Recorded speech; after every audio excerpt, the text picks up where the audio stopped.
Chers collègues, en mai 2020, alors que la plupart d'entre nous étions encore confinés et signions nous-mêmes des papiers pour pouvoir aller acheter le pain, l'entreprise d'Erichebourg, filiale aéronautique, annonce qu'elle met en place un accord de performance collective, ce qu'on appelle un APC.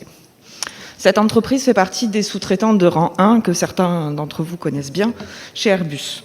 Pour rappel, l'avantage du sous-traitant, c'est que le salaire est inférieur.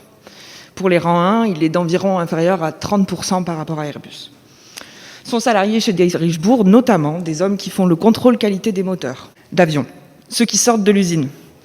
Et jusqu'au changement de ce moteur, le nom de ces hommes est lié à l'avion et en cas d'incident, le BEA peut les interroger. Leur responsabilité est donc grande.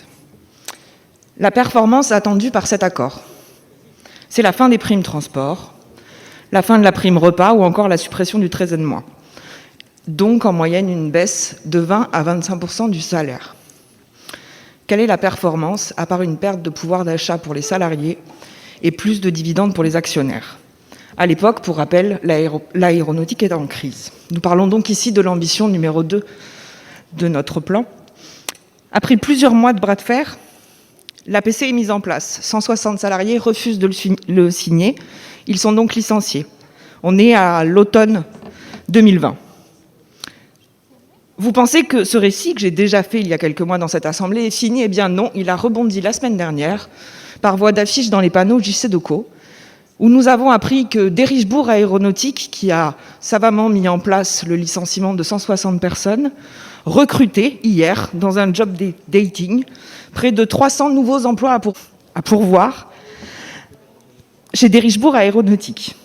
C'était 250 selon la presse. Ce job dating, soyons-en conscients, pourvoira sans doute 160 emplois, ceux des 160 personnes qui ont été licenciées il y a quelques mois. J'espère qu'aujourd'hui, aucun d'entre vous ne se satisfait de ce qui s'est passé hier avec l'entreprise d'Erichebourg, parce que c'est un problème de court terme et d'entreprises qui n'ont pas de vision à long terme. J'en viens donc à notre feuille de route, dans laquelle il manque un élément central, l'arrêt du soutien aux entreprises prédatrices, comme d'Erichebourg.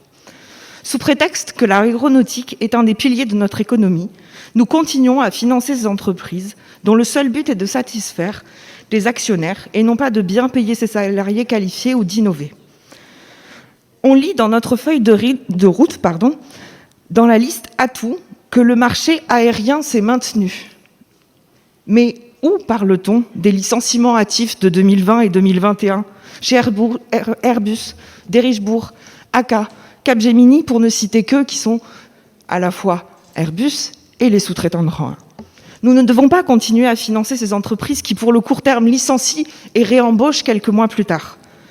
Notre feuille de route doit comporter ce type de mesures, notamment dans l'ambition numéro 2, pour en finir avec l'emploi précaire et cesser de faire de l'être humain une marge de manœuvre des stratégies financières des grands groupes. Merci.